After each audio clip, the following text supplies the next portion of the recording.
Hello, നോക്കുമോളെ, ഞാൻ നല്ലപോലെ food അടിക്കും. അതുകൊണ്ട് നീ ഈ കല്യാണത്തിന് ഇഷ്ടല്ലാന്ന് പറഞ്ഞോ? അയ്യവ, എന്താ പറഞ്ഞേ? ഞാൻ ഇപ്പൊ തന്നെ യൂട്യൂബിൽ ചിക്കൻ ബിരിയാണിയുടെ റെസിപ്പി പഠിക്കായിരുന്നു. I love cooking.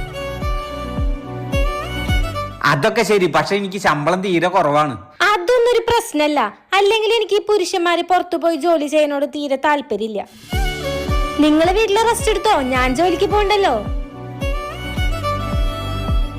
അതൊക്കെ ഓക്കെ, പക്ഷെ ഞാൻ സ്ത്രീധനത്തിനെതിരല്ല. സ്ത്രീധനം കൊടുക്കുന്നതിനോട് വളരെ യോജിപ്പുള്ള ഒരാളാണ്. അതുകൊണ്ട് എനിക്ക് സ്ത്രീധനം കുറച്ചൊന്നല്ല, വാരിക്കോരി തരേണ്ടി വരും. അയ്യയ്യേ, അതൊക്കെ വാരിക്കോരി തരാനുള്ള കഴിവുണ്ട് ഞങ്ങൾക്ക്. ഇന്നലെ കൂടെ അച്ഛൻ ചോദിച്ചോളൂ ഏത് കളർ ഫോർച്യൂണറാ വേണ്ടേന്ന്. നിങ്ങൾ അച്ഛനോട് പറഞ്ഞാ മതി.